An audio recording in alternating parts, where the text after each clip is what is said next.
What's going on, everybody? Khalipa's Tech here, coming back at you with another video. In this video, I'm going to be going over some of my favorite affordable 5G phones in 2022. Now before we go any further, as always, I do want to remind you to go ahead and hit that subscribe button, and if you want to learn more about any of these phones individually, I will be linking to several other videos about them in the description, as well as some information about pricing and availability. But with that being said, let's get into it. Now first up, we got the Motorola Moto G5G. This is a really affordable, well-rounded phone that may not be great at anything, but it's definitely at least good at pretty much everything. For the display, we got a 6.5-inch 90Hz IPS LCD display with a resolution of 720p, a PPI of 270, an aspect ratio of 20:9, and an 81.4% screen-to-body ratio. So definitely a good display here if you're consuming a lot of content. Despite only being a 720p display, it does look pretty good for what it is, and having a higher refresh rate is going to give you faster and smoother movement on the screen. So if you're doing something like watching a video, playing a game, pretty much anything with motion on the screen, it is going to feel a little bit more premium. For storage, this phone has 256GB of internal storage with microSD card expansion, so pretty much the highest amount of internal storage you can get without getting a flagship phone. So if you're a power user, if you have a lot of apps, photos and videos, stuff like that, having this much storage is definitely going to be a great thing for you. For security features, this phone has a fingerprint scanner right here on the power key, definitely a great spot for it. Let's go ahead and give it a try. There we go, one more time. And there we go. So as you can see, the fingerprint scanner is real fast and responsive, no issues whatsoever. And in addition to this, the Moto G5G also has face unlock as well, so if you want to use that instead, you always can. For the camera, we got a real nice looking hole punch design for the front facing camera. This camera is 13 megapixels. Then on the back, we got a triple camera setup with a 50 megapixel main camera, a 2 megapixel macro camera, and a 2 megapixel depth sensing camera. In general, as far as features go, this phone has almost everything except unfortunately there's no ultra wide camera here. And the photo quality compared to most of these other phones is not really the best, but if you're just taking a couple photos here and there, maybe for Instagram or something like that, and you're not really a super heavy camera user, it still will get the job done. As far as RAM and processor go, this phone is getting 6GB of RAM with the MediaTek Dimensity 700 processor. I ran a Geekbench 5 benchmark test on this phone, and it came back with a single core score of 545 and a multi-core score of 1684, so definitely not bad. And in my experience, this phone does have pretty good performance, so if you're doing stuff like web browsing, social media, streaming content like videos and music, and maybe playing a few games here and there, while this is not going to be nearly as fast as a flagship phone, for example, it still absolutely will get the job done. Now what I recommend doing, and this goes for all the phones in this video, is running this test on your current phone and comparing your results to these, and that's going to give you a better idea of which of these phones will be a performance upgrade for you. But in general, in my experience using this phone, I really haven't had any performance issues at all. As far as the battery goes, with the Moto G5G, we're getting a 5000 mAh battery that supports 10-watt fast charging, so definitely pretty good. The fast charging leaves a little bit to be desired, but it does still charge up decently fast. And with the 5000 mAh battery, you can expect to get some of the best battery life and longevity. So if the battery is a top priority for you, then definitely keep this in mind. Now unfortunately with this phone, we're not getting NFC, so if you like to make contactless mobile payments using tap and pay, definitely keep this in mind because that's not going to be an option with this phone. Up next, we got the Blue Bold N2. This is one of the latest 5G phones from Blue, and it definitely has a really cool, unique looking design that almost reminds me of the Samsung Galaxy S10. Now with this phone, we're getting a 6.6-inch AMOLED display with a resolution of 1080p, a PPI of 390, an aspect ratio of 19.5:9, and a 90.9% screen-to-body ratio. So the display is great on this phone. First of all, with the AMOLED display, this phone is going to have great looking colors, everything is going to be bold and vibrant, the brightness is great, and the viewing angles are even better. So if you're outside in the sun, for example, this phone is going to be a lot easier to see than some of these phones like the Moto G5G, for example, that only has an IPS LCD. As you can see here from the side, the Blue Bold N2 is a lot easier to see than the Moto G5G. So in general, if you have a choice, having an AMOLED or OLED type display is definitely going to give you a much better experience overall. In addition to this, with the 1080p resolution, the image is going to be sharp and crisp. So again, if you're consuming a lot of content, whether you're streaming videos, playing games, or even just looking at photos, you are going to get a really good experience here. For storage, this phone has 256GB of internal storage with no microSD card expansion, and while not having microSD card expansion could be a little bit of a bummer for some people, having 256GB of internal storage in my opinion definitely makes up for it. For most people, you're probably not going to need more than this, and in this situation, when a phone has this much storage, a microSD card is really only going to matter so much. So if you are more of a power user, if you have a lot of apps and stuff like that, then a phone with this kind of storage is definitely going to be a good option. For security features, this phone has both a fingerprint scanner and face unlock. The fingerprint scanner is right here in the display. Definitely works real well, nice and responsive. Let's try that one more time.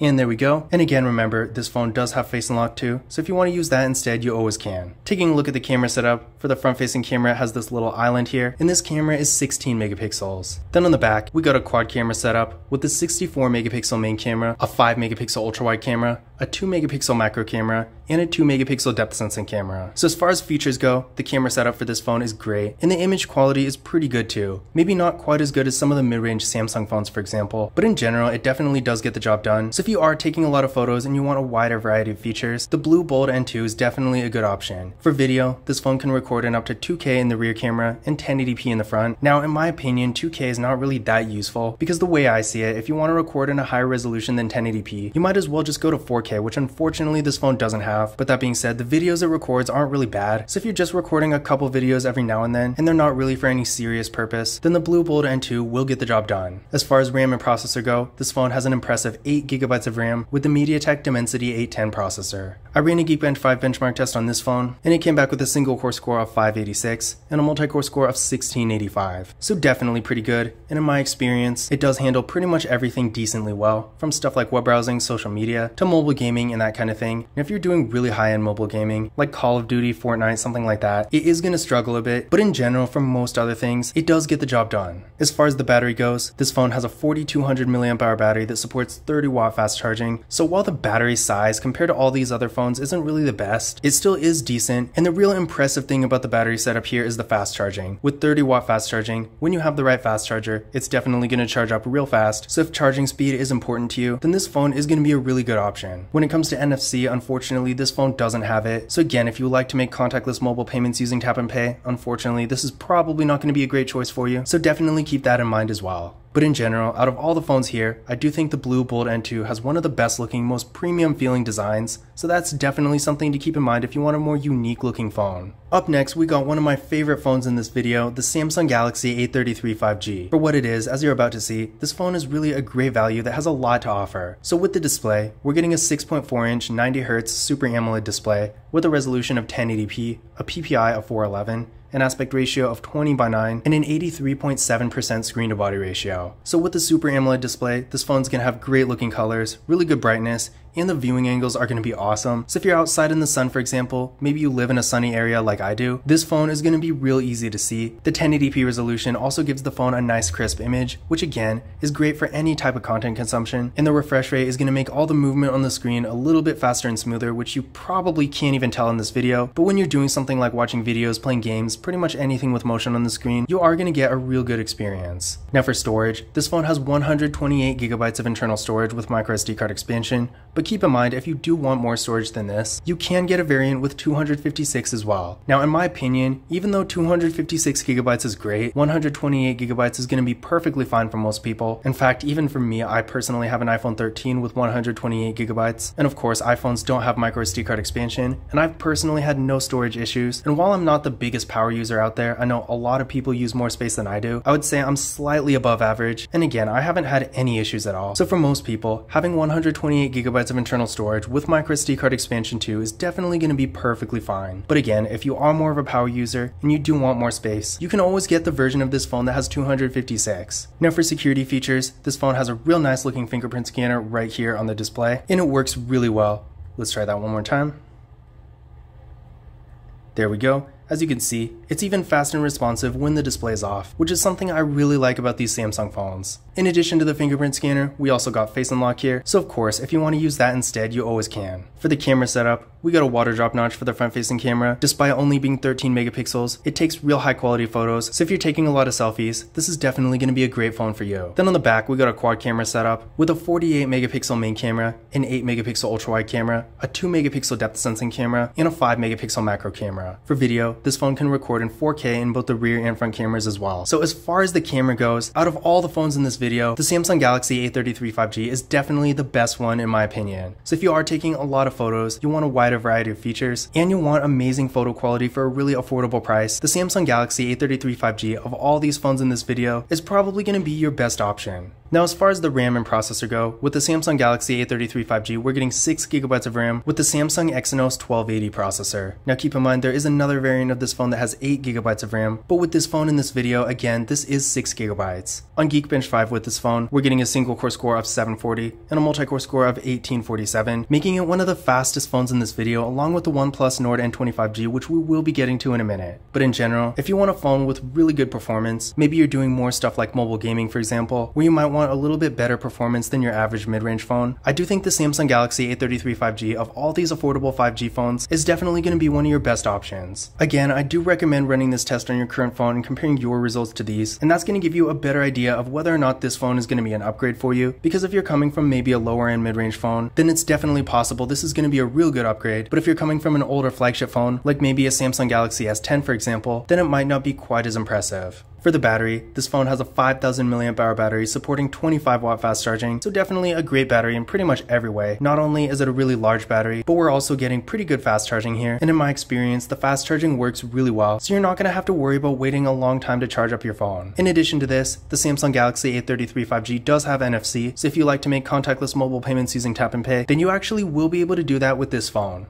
Up next, we got the TCL Stylus 5G. Compared to all the other phones in this video, while it's not the best in every category, it does have two significant advantages. First of all, having the largest display out of all of these, and second of all, actually having a stylus, which none of these other phones do. Now, whether or not it's the best mid-range phone stylus, that's another story, but honestly, not very many phones in this price range do have styluses, or very many phones in existence, period, for that matter. So if you do want that feature, definitely keep this in mind. Now, with the TCL Stylus 5G, we're getting a 6.81-inch IPS LCD display with a resolution of 1080p, a PPI of 395, an aspect ratio of 20.5:9, and a 90.2% screen to body ratio. So aside from having a really sharp, nice looking image, this phone is also the only one in this video to have a 20.5:9 aspect ratio, which is going to give it a much taller and more narrow form factor. So if you're doing something in landscape mode like streaming a video for example, you're going to get a more immersive experience. And in addition to this, if you're doing something like reading an article or scrolling through social media, you can fit more content on the screen without having to scroll as much. So definitely some nice advantages here. Is it really the best quality display of all of these?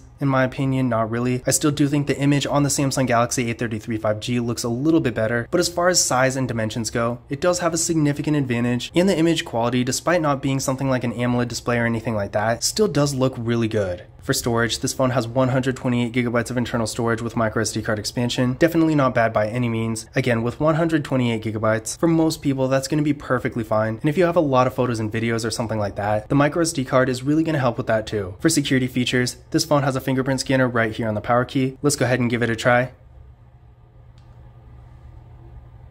There we go, one more time.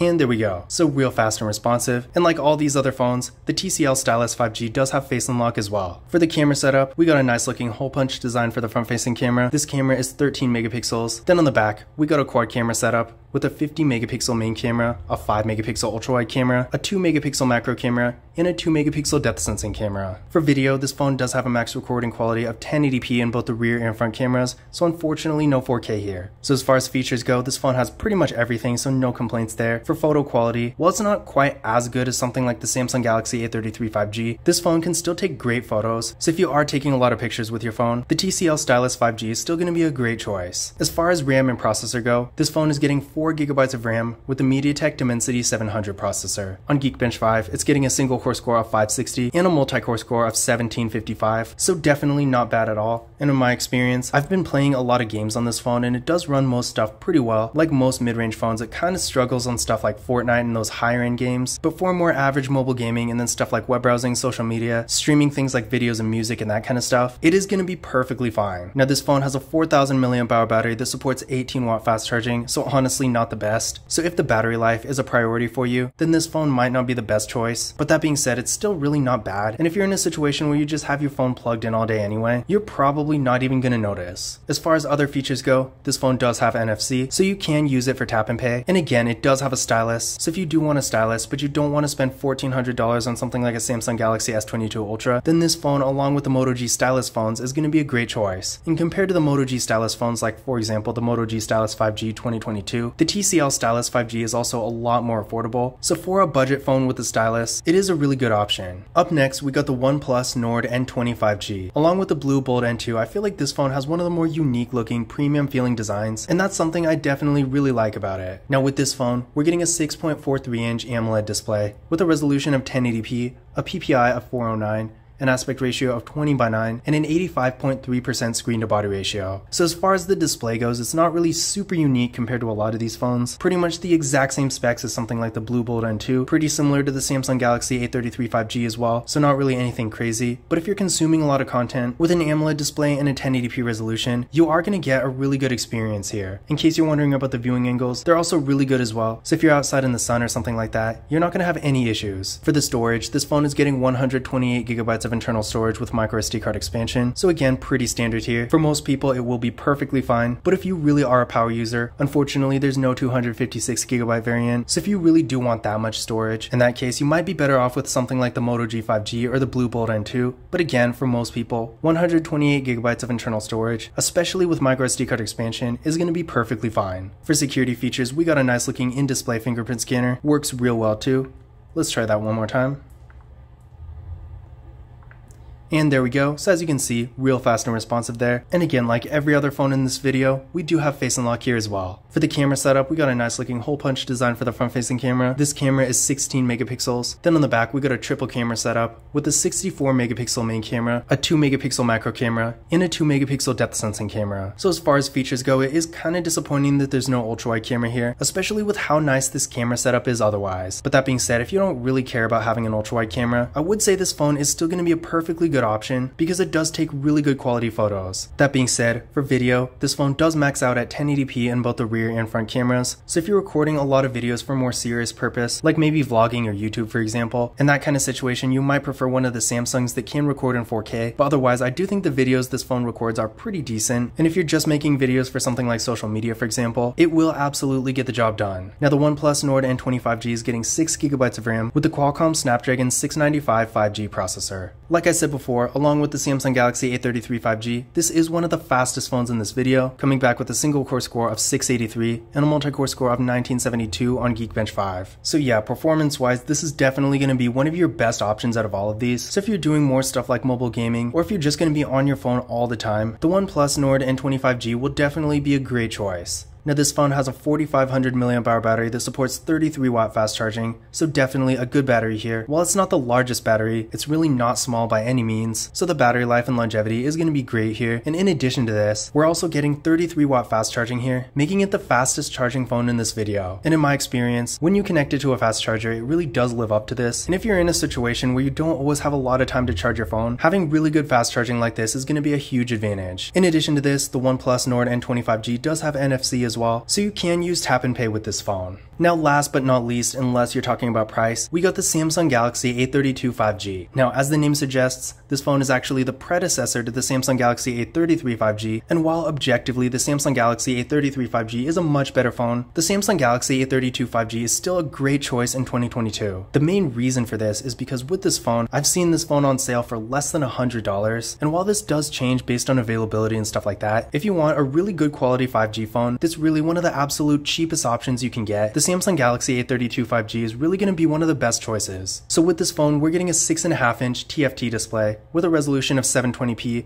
a PPI of 270, an aspect ratio of 20:9, and an 81.6% screen to body ratio. So for the display, it's really kind of down there with the Moto G5G, really not the best, especially compared to something like the A33 5G or the TCL Stylus 5G that has an absolutely enormous display. But that being said, if you're not really heavily consuming content, if you're just watching the occasional video here and there, maybe looking at social media or something like that, the A32 5G will still get the job done. For storage, this phone is getting 128GB of internal storage with microSD card expansion, but keep in mind there is another variant that only has 64. To be perfectly honest, in this day and age, I'm not sure how popular that version is, but this specific phone in the video does have 128GB. For security features, the Samsung Galaxy A32 5G has a fingerprint scanner right here on the power key. Again, definitely a nice spot for it, and while it doesn't look as cool as the A33 5G's in-display fingerprint scanner, it does absolutely get the job done. So let's give it a try.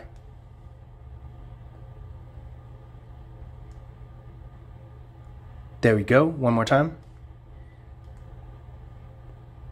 And there we go. So as you can see, pretty fast and responsive. And of course, if you don't want to use the fingerprint scanner, there is always face unlock as well. Now for the camera setup, we got a water drop notch for the front facing camera. Definitely a less modern looking design, which since this phone is over a year old, it's not really that surprising. And in general, it really doesn't look too bad. As far as the quality goes, this camera is 13 megapixels. And then on the back, we got a quad camera setup with a 48 megapixel main camera, an 8 megapixel ultra wide camera, a 2 megapixel depth sensing camera, and a 5 megapixel macro camera. So in general, as far as the camera goes, this phone has pretty much all the features, and while the camera quality isn't really amazing compared to something like the A33 5G or the OnePlus Nord N25G, it still does definitely get the job done. So if you're taking a lot of photos, then the A32 5G will be a good option. For video, this phone has a max quality of 4K in the rear camera and 1080p in the front, so definitely not bad there if you're recording a lot of videos and you want to get that higher resolution. At least in the rear camera, the A32 5G will get the job done. For RAM and processor, with this phone we're getting 6GB of RAM with the MediaTek Dimensity 725G processor. Now despite being a bit of an older phone compared to all the others, the Samsung Galaxy A32 5G is still definitely fast enough to hang, coming back with a single core score of 512 and a multi-core score of 1676 on Geekbench 5. In general, the only phones that are really significantly faster than this are the Samsung Galaxy A33 5G and then the OnePlus Nord N25G. Other than that, between the other three phones and the Samsung Galaxy A32 5G, you're really not going to see a significant difference, and remember, this phone is so much cheaper than all the others, unless of course you get one of the others for free, which does happen. So overall, if you are looking for a really budget 5G phone, the Samsung Galaxy A32 5G, strictly just comparing the performance to the price, is probably going to be your best option. For the battery, this phone has a 5000 mAh battery that supports 15W fast charging, so while the fast charging is honestly not the best, it does have a really large battery, so you're going to get great life per charge and longevity, and I can say from experience, I've had this phone for quite a while now, and the battery is holding up really well, so if you like to get one phone and keep it for a longer period of time without replacing it, the Samsung Galaxy A32 5G with such a large battery is really going to be a great choice. In addition to this, the Samsung Galaxy A32 5G also does have NFC, so you can use tap and pay with it, but keep in mind not every version of it does. So if NFC is important to you and you're looking into a Samsung Galaxy A32 5G, definitely make sure it is one of the variants that does have it, because again, not every version of this phone has NFC. But those were some of my favorite affordable 5G phones you can get in 2022. Do you agree with my list? Did I miss anything? Definitely let me know in the comments what your favorite affordable 5G phone is. And again, if you want to learn more about any of these phones individually, I will be linking to several other videos about them in the description, as well as some information about pricing and availability, because in this day and age, that kind of stuff is always changing. But that's it for this video. If you enjoyed it and found it useful, be sure to give it a thumbs up and hit that subscribe button. Don't forget to follow Kalipus Tech on Twitter and Instagram, and as always, I will see you in the next video.